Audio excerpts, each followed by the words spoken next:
پہلے تو میں نے مسلمانوں کے اخلاق سنے تھے، اب تو میں نے دیکھ بھی لیے، پر یہ بتا جب 12,000 آیا تھا جان کیوں نہیں چھڑائی؟ تو حضرت چارہ کاٹتے کاٹتے رو پڑے، فرمانے لگے تو نہیں نہ جانتا یہ بیٹیاں سانجی ہوتی ہیں، پتہ نہیں نا؟ میرے رسول پاک نے تو حاتم تائی کی بیٹی کے سر پہ کپڑا رکھ کے کہا تھا بیٹیاں برابر ہوتی ہیں، تو یہ نہیں پتا جب اس کی 6 بیٹیوں کی شادی ہوئی ہے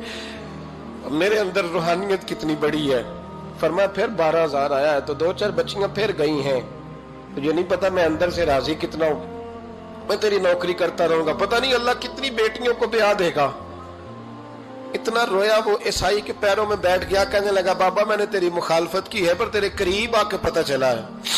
کہ تو بہت اونچے اخلاق کا مالک ہے، اور اگر تیرا یہ مقام ہے تو تجھے اخلاق سکھانے والے محمد عربی کی شان کتنی ہوگی۔ ظالم کی بولیے جاتے نہیں لوگ جھوٹے گواہ بن کے، وکیل صاحب کو نہیں پتا ہوتا کہ یہ بندہ مجرم ہے جو میرے پاس آیا، کیا مجرموں کے وکیل نہیں ہوتے؟ بولے تو اس کو پتہ نہیں ہوتا وکیل صاحب کو کہ یہ صاحب مجرم ہے، میرے پاس مقدمہ لے کے آئے، اور اگر بے ادبی نہ ہو جائے تو میرا خیال ہے قاضی عدالت کو بھی پتا ہوتا ہے کہ مجرم کون ہے اور مظلوم۔ میرے نبی پاک صلی اللہ علیہ وسلم نے اس قدر زیادہ سختی فرمائی اس مسئلے میں، فرمایا جس کو پتا تھا کہ فلاں آدمی ظالم ہے، ظلم کر رہا،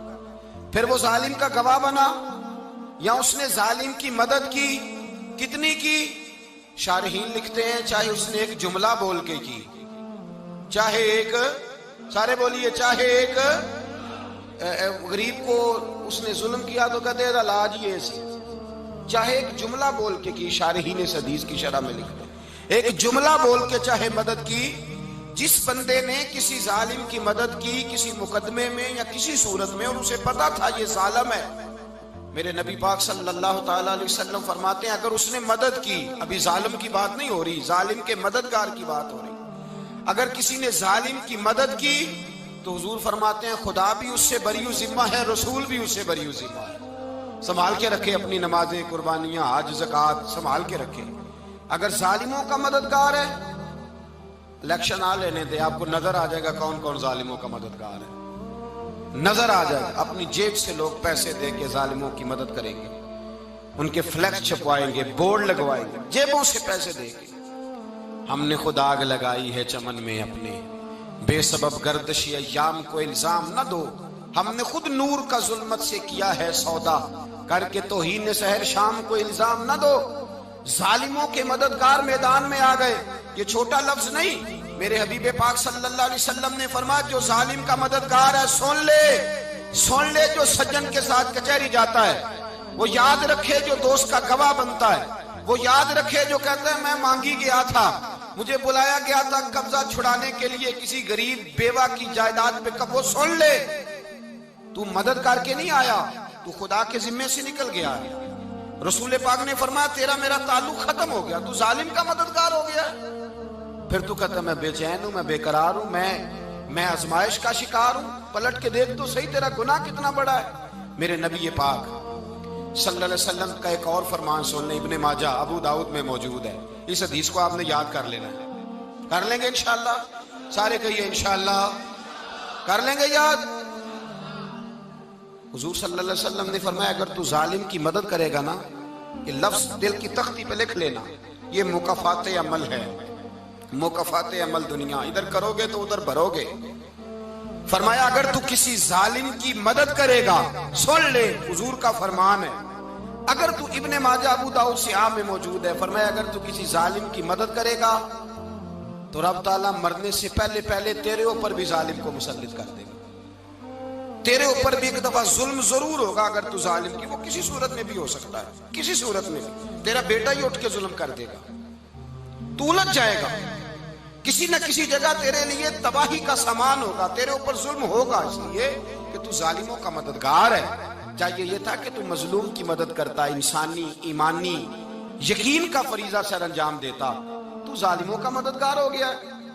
ٹٹول کے دیکھ لیں، رزلٹ نکال کے دیکھ لیں، ہمارے زمانے میں ظالموں کے مددگار زیادہ ہیں، اتنی لمبی زبانیں نکال کے ظالموں کی مدد کرتے ہیں،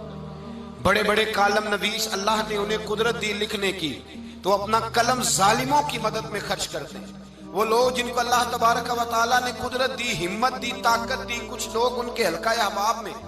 وہ اپنے لوگوں کو استعمال کر کے ظالموں کی مدد کرتے ہیں، ظالموں کی مدد کرتے ہیں۔ میرے نبی کریم سید عالم نور مجسم صلی اللہ علیہ وسلم نے فرمایا اگر تو نے ظالم کی مدد کی تو جب تک تو توبہ نہیں کرے گا رب تجھ سے ناراض ہی رہے گا۔ اللہ تجھ سے، او بھائی جس سے رب بھی ناراض ہو گیا، نہ کھانا نہ پینا نہ سونا نہ جاگنا نہ نیند، پھر تیری ہر چیز تیرے لیے آزمائش ہو جائے گی، پھر تیرا سایہ بھی تیرے لیے خوف کا سامان بنے گا، پھر زندگی جیتی جاگتی لاش بن جائے گی، تو اپنے کندھوں پر اپنی میت اٹھائے پھرے گا جب تو ظالم کا مددگار ہوگا۔ اور نبی پاک صلی اللہ علیہ وسلم نے فرمایا ظالموں کا مددگار بھی ظالم ہوتا ہے، ظالموں کا مددگار بھی، سارے بولے ظالموں کا مددگار بھی نہیں، کو نہیں، آپ سارے نہیں بولے، ایک دفعہ بولے ظالموں کا مددگار بھی، پکی بات ہے، ظالموں کا مددگار بھی۔ اللہ اکبر، جس کا یارانہ ہو، جس کا دوستانہ ہو، جو کہے میں نے نا اس کو اوکھے ویلے کے لیے ظالم کو یاد رکھا ہوا ہے۔ کبھی مشکل میں رکھے نہیں ہوئے لوگوں نے ظالم دوست، کہتے میں نے رکھے ہوئے ہیں، بلکہ ہمارے دیہات میں تو کہتے ہیں میں نے بازو بنائے ہوئے ہیں۔ کس کو بازو بنا لیا؟ ظالم بھی کبھی بازو ہوتا ہے، جو ظلم کی تلوار لیے میدان میں کھڑا ہے۔ قارون، حامان، فرعون، نمرود کا حال نہیں لوگوں نے دیکھا؟ اپنے زمانے میں آپ نے کتنے لوگ نہیں دیکھے جن کے سائے سے، آواز سے لوگ کانپتے تھے؟ پھر پولیس کی گاڑیوں میں وہ اس طرح مردہ پڑے کہ دنیا نے تماشا دیکھا ان کا۔ یہ رنگ ہم نے دیکھے نہیں اپنے آنکھوں سے۔ فرمایا ظالم کا مددگار بھی، جو کار میں بٹھا کے لے کے گیا وہ بھی ظالم، جس نے چائے پلائی وہ بھی، جس شخص نے کھانا کھلایا وہ بھی، جو کچہری تک ساتھ گیا وہ بھی، جس نے فلیکس کے نیچے بڑے شرابی کے نیچے چھوٹی اپنی فوٹو لگائی وہ بھی، جو ووٹ کی پرچی ڈالنے گیا وہ بھی۔ کہہ دینا باہر نکل کے کہ حضرت صاحب نے سیاسی تقریر کی ہے، کہہ دینا، پر بات تو سچی ہے نا۔ خو کرے ہم تو سے تھوڑا سا گلا بھی سن لے، خو کرے ہم تو سے تھوڑا سا بھی گلا۔ امام مالک کے پاس ایک بندہ آیا، اس نے کہا حضور میں درزی ہوں، ایک ظالم بادشاہ مجھ سے کپڑے سلواتا ہے، میں تو ظالموں کا مددگار نہیں نا۔ ایک ظالم بادشاہ مجھ سے،